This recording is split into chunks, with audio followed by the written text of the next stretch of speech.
This is the sermon that I delivered yesterday morning in Shul on Shabbat, July the 4th, 2020, Parshat Chukat-Balak. As a student at Associated Hebrew Day School, I could always see the speech coming. It was the same thing every year.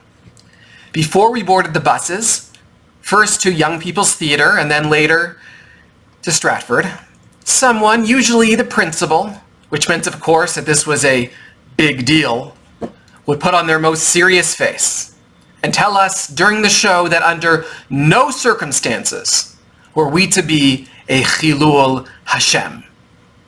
By this they meant, sit still and stay quiet.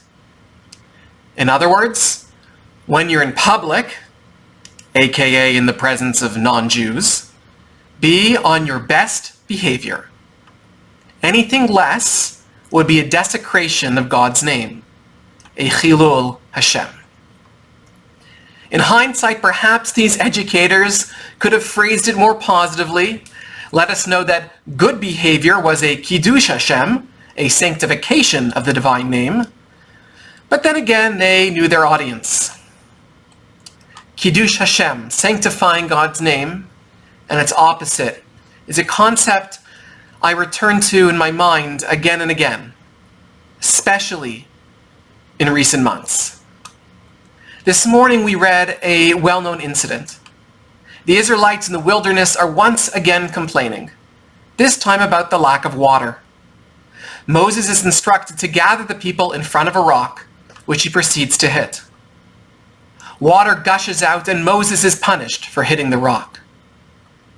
This is how we remember the story.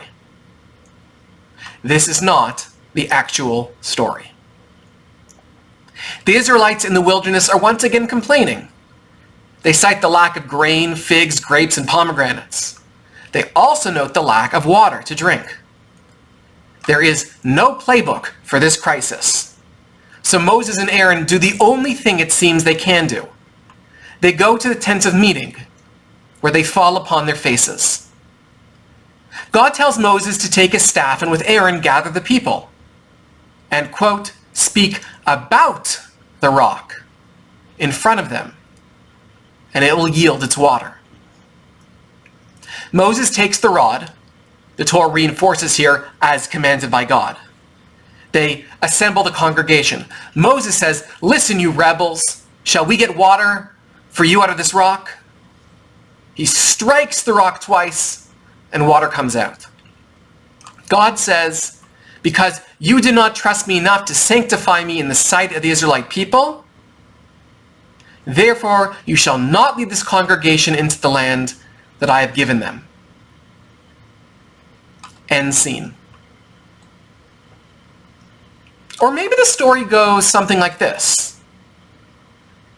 As a result of wilderness gastronomic scarcities, the Israelites complain about Moses and God, which makes Moses and Aaron afraid and upset.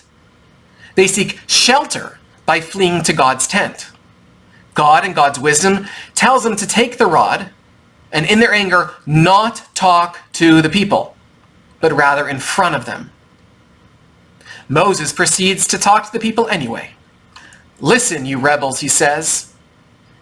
Do you think we can really get water out of this rock? Whoever the we is of whom Moses speaks, maybe Moses believes they can. Or maybe he believes that even such a thing is impossible for God. Either way, he seeds doubt about God's abilities in the minds of the people. Moses then hits the rock twice to show just how impossible it is to draw water from a rock. But shock of shocks, water actually does come out, enough to quench the thirst not only of the people, but their livestock as well. Aaron, in the meantime, is present as Moses' human microphone, loudly repeating what Moses has to say because of Moshe's speech impediment. Or let's go back a second. Perhaps Moses is speaking sarcastically. Should we get water out of this rock for you? Obviously not, you bunch of complainers. he hits it twice to mock them. So which version is correct? It is, I think, a pretty important question. How are we to know what it means to have faith in God? Lo ha'emantem bi. You did not have faith in me, God says. How are we to know how to sanctify God? Lahakdisheni. If we can't even get the story straight, let alone the wrongdoing. Was the issue that Moses hit the rock instead of speaking to it? Maybe, but if so, why did God command him to bring the rod? And from past divinely commanded rod experience, of which there is plenty, wouldn't it have been reasonable to assume he should use it? Or was Moses supposed to hit it, but only once? Was the error careless speech, and that people could have construed Moses' words to imply some defect in God, thereby missing a chance to sanctify God? Or was it implying that he and Aaron, and not God, were the ones who were going to supply the water? Was it talking to the people instead of in front of them? Or was the problem Moses' failure to lead the people in songs of gratitude once the water came forth? Finally, was it Moses' anger, his calling the Israelites rebels? After all, Moses is supposed to be a role model.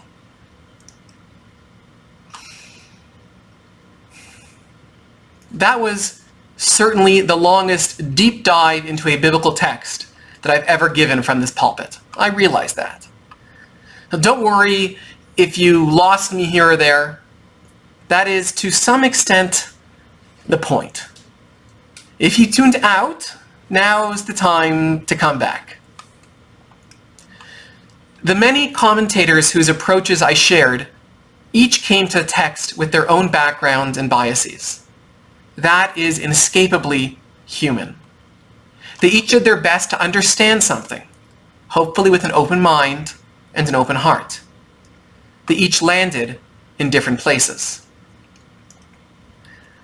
When life is clear, when situations are normal, we have developed systems to help guide our decision-making. And even though we each live in our own shoes, we each have our own backgrounds and biases that we bring to the text of life, as a society at large, as families, and as a shul community, we have developed behaviors and patterns and rules that enable us to be together. In normal times, we figured out more or less what to do with ourselves, even amidst all of our differences. It is also, I think, in normal times easier to know what is right and what is wrong. There is stability and time and change, but usually slow change. But we live in extraordinary times. Times that within the context of the synagogue, if not within your own lives, certainly have raised difficult questions. Questions about balancing creating community and sanctifying space, of balancing health and risk, of individual freedom and the communal good. Questions about technology and propriety and tradition. Looking beyond the very recent past, we are also approaching important milestones in our process about women and ritual, a process that has brought up its own set of important questions, and the balancing of values in addition to hundreds of personal narratives that each change the way the people of Adat Israel approach this issue. According to one version of our now highly analyzed story, Moses and Aaron don't know what to do. So they flee to God and let God decide. We, alas, do not have that luxury. We can, of course, ask God, but we aren't always so clear on the answer. Rabbi Ethan Tucker writes, Halacha is, and always has been, about applying an eternal divine will to the shifting facts of life. Well, the facts of our life have certainly shifted, whether from the time of the Talmud and its approach to women in ritual, or even from the beginning of this year. And we can only do our best through careful study, staying true to who we are and what we believe, and listening to the stories of those around us as we try to apply an eternal divine will to our daily conduct. It is no easy task. Finally, we know that our decisions as individuals, as a community, and I certainly know that mine as your senior rabbi, have an impact on many. Because you did not trust me enough to affirm my sanctity in the sight of the Israelite people, God says. Therefore, you shall not lead this congregation into the land that I have given them. Failing to have faith, failing to sanctify God, stops us short of the promised land. I pray that the decisions we make at difficult times are Kiddush Hashem. May our lives always be a sanctification of the divine name.